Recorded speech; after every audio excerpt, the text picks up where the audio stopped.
For a long time, I was a fan of universal basic income. And the logic I had was that, I always hear politicians talking about, let's create jobs for people. That's what we need is jobs, more jobs, and as if that's what's going to solve the economic problem. So the government is supposed to lend money to a bank who can then lend money to a corporation who will then build a factory in order for people to have jobs. Do we really need more jobs? In California, they're tearing down houses as we speak because the houses are in foreclosure and they want to keep market values high. The U.S. Department of Agriculture burns food every week in order to keep the prices of that food high, even though there's people who are starving and people who need homes. We can't just let people have those homes. Why? Because they don't have jobs. So now we're supposed to create jobs for people to make useless stuff for other people to buy, and plastic crap that we're going to throw away or stick in storage units or end up in landfill, just so those people can have jobs so that we can justify letting them participate in the abundance. And that's kind of ass backwards. So I thought, well, shoot, rather than creating useless jobs, what if we just let people have the stuff that's in abundance? Just let people have the houses. What's the problem with this? And UBI kind of goes along that lines of, well, if we have more than enough stuff, if we don't need everybody working all the time, then why don't we just let people have income, or at least go to a 4-day work week, or a 3-day work week, or a 2-day work week? Or if work is the thing that's scarce, then why don't we meet that out and say, okay, we've got these 10 days that you're allowed to work this year, so come on to the farm and do that work, and then you'll have to find something else for you to do the rest of the time. But in reality, it's not like that. If we were really that efficient, then we wouldn't be destroying the planet with pollution.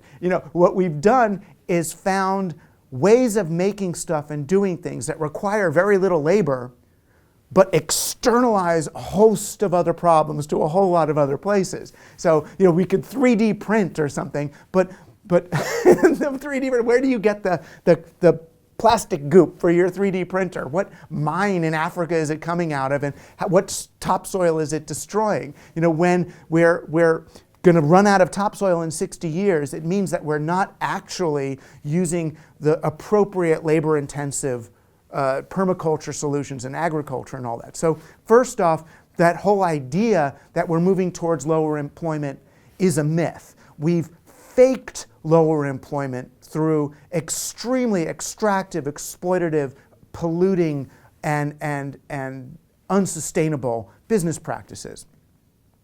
And second, I was giving a talk at Uber, and I was talking to them about the problems with their business model and how they're putting all these drivers out of work, and here they are, these freelancers working for the company, basically training the algorithms that will be replacing them, without any profit participation in the end game company.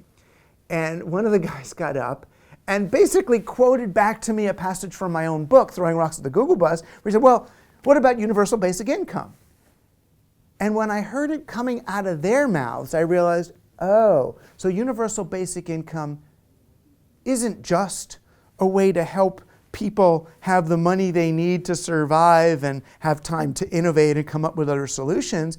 It's becoming an excuse for companies like Uber to not pay a living wage to their workers.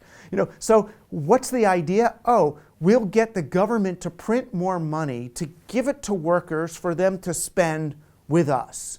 So what really happens? What is universal basic income? It's just a way of perpetuating our roles as consumers at the bottom of the pyramid, not as owners. If we're going to go to anything, I would say, what about universal basic assets?